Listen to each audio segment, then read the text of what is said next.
Hi everybody, welcome to our 10th episode of Sketchafish. Today we're going to be focusing on my two characters that I've created and we're going to be colouring them in.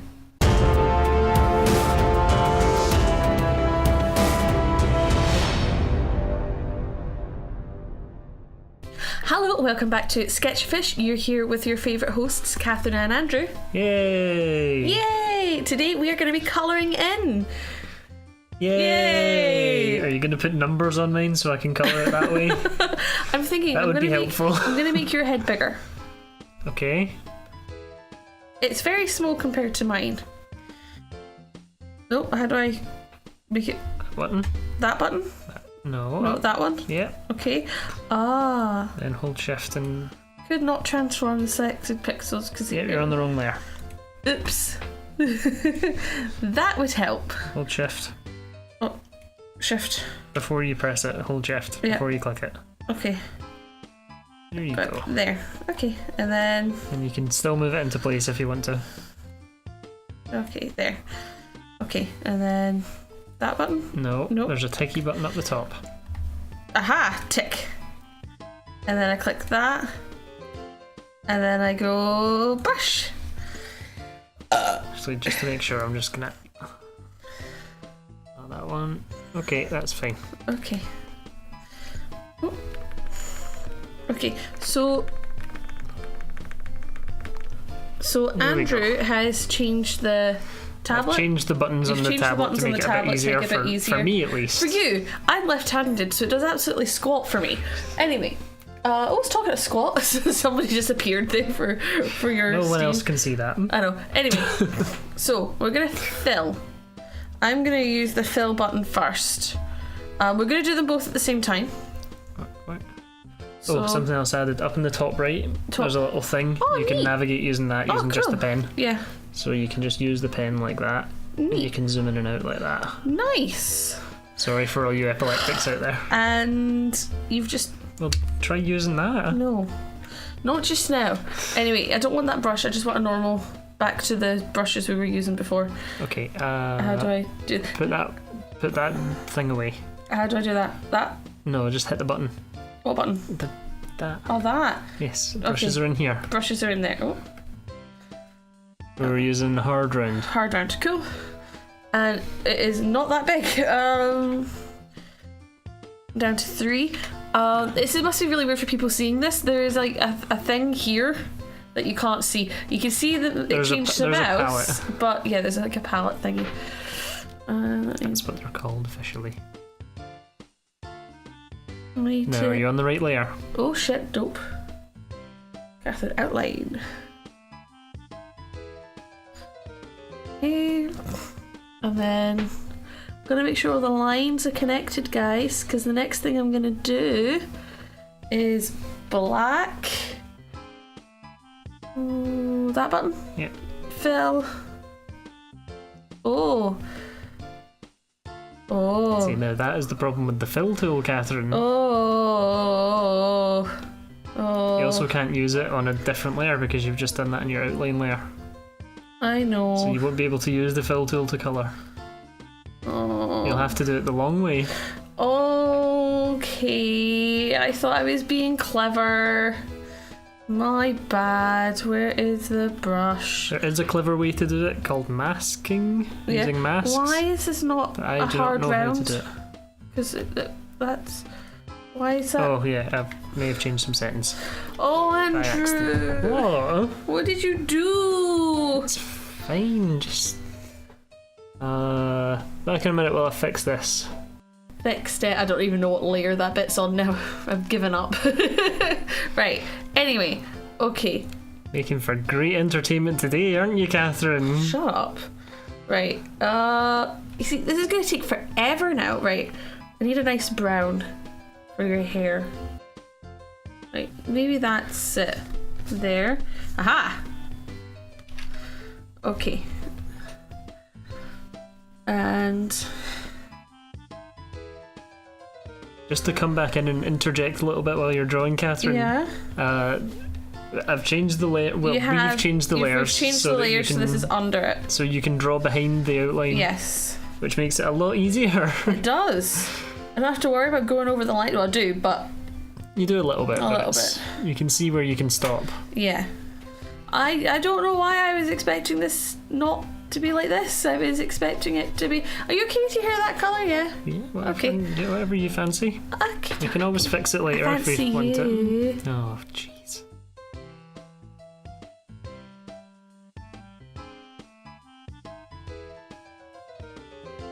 So which characters do you think we're going to use for our... Probably yours. Yeah? Because mine look funny right now. They might change your colour. Yeah, but the face shapes are all weird and wrong. Do you think you'll ever go back to it? What, them? Yeah. Well, yeah, I'm probably Or going do to you try... think you'll just try something completely different? I'll probably try again off camera. Yeah. Because I have been practicing. Yeah? I did like 3 or 4 hours yesterday. Oh, enough to make wow. my hand hurt. Drawing just faces. Really? Yes. You never told me that. That's I know sweet. I didn't. Why didn't you tell me? Because I didn't. That's cute. I was using Draw with Jazz's Fun with Faces book.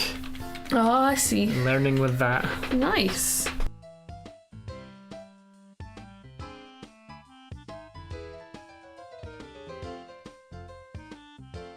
So what's your process for picking colours, Catherine? I just pick whatever I think looks good and trial and error, really. To be honest, normally on a normal piece of paper, I have like a swatch thing next to it with all the colours, and then I sort of, you know, like how Jazza does it sometimes. Yeah, he sort of picks colours in advance. Yeah. So how do you know, like, if you were going to do a picture of something, like anything, how would you pick the colours you were going to use initially, though? Depends on my mood. It honestly all just sort of depends on how I'm feeling at that time. So, and then from there, it's sort of like a natural instinct. I just sort of know from experience what suits what. I'm just sort of just scribbling it about the place. So there's nothing you could say that, like, a beginner could No, sorry guys. could just come in and use. So, opposite colours do really well together. So to an extent, opposite colours work well, but only use the opposite. So if you've got, say, green as your base layer, red is the opposite of green. So I would say only have a little bit of red, because what that does is that emphasises it, okay? It just sort of highlights it. So if you're going to have green as your base colour, have red in it, but don't overuse it. And then it's sort of So use it as sort of like a highlight. as a colour. highlighter. Yeah, use it as a highlighter. So like if you're going to do a dragon, you're going to have a green dragon, like put red in its eyes, because then that's Or its maybe opposite. bloody teeth or something like that. Yeah, do something like that, because what you want to do is you want to draw attention to the main part of the dragon, and for most people that's the eyes and the face, isn't it? So you put your opposite colour where you want to highlight, like where you want the audience's eye to draw to, right? So it would be the face, and then you wouldn't put red anywhere else. But like, what other colours would you say goes with green? Gold. Gold is a fantastic. Metallic colours tend to go well with faces and pictures in general. So it depends is on what sort of metallics you're talking about here. So normally you've got gold or silver. Now silver goes well with green, however that would that's a bit Slytherin colours, which is quite cold. And if it's a dragon, dragons have got heat, so you naturally go for warm colours. Now the red's going to go with that, and then the gold's going to go with it too. And it's just going to heat up the green, because green's a naturally cold colour. We'll do a whole list on it later, it's fine. Oh, will we? Yeah, I'm into it now. So yeah, so if I say to you, you're going to draw a sea dragon, and you're going to colour in a sea dragon, specifically that. Okay. What's your first colour? Blue. Yes. Okay, what's the opposite of blue? Easiest way to work out... Orange. Yes, easiest way to work out the colours. Think of the 3 primary colours, right? And then I'm actually looking at the colour wheel we've got right there. So if you think of the 3 primary colours, what's the opposite of red? Well, the opposite of red is whatever the other 2 make. So you know what I mean? That's how I tend to do it. Well, I don't, but that's how I used to. So anyway, sea dragon. So opposite of fire dragon. Okay, no, opposite of blue is yellow. So where would you put the yellow? Opposite of blue is orange. Opposite of blue is orange. So where would you put the orange then? Spikes. Yep. Highlighting orange it, yeah. Spikes and claws. Okay. Anywhere else? His eyes, maybe. Yeah, maybe his eyes around his mouth, maybe something like that. Because it's where you want to draw attention to. Okay. Maybe have a scuba diver, and he's wearing orange. Okay, and then what else? What colours would you use to complement the blue? Forget about the orange. Green. Okay. What type of green? A bluey green. Okay.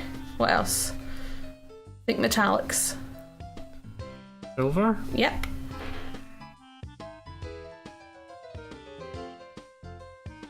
And you're done. What do you think, honestly? I'm gorgeous. You are. You're beautiful.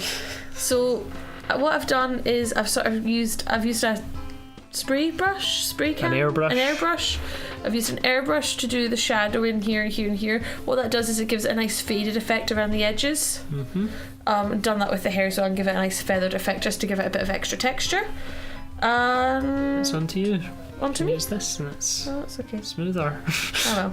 Okay. And we're going to fast forward.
Okay, let's have a look. Oh my god! What do you think? Yeah, I think they're good. They're usable. Wow, your enthusiasm. They're really nice. Anyway, mine's going to be so much yours better. is going to be so much better. This concludes part 1 of colouring. Yes. Yes. We're going to split this into 2 parts because it's already been 1 hour. Yay! Okay, so this concludes part 1 of our colouring, and we will see you in the next episode of Sketchafish, where Andrew gets to colour his faces. They're beautiful now. Uh-huh.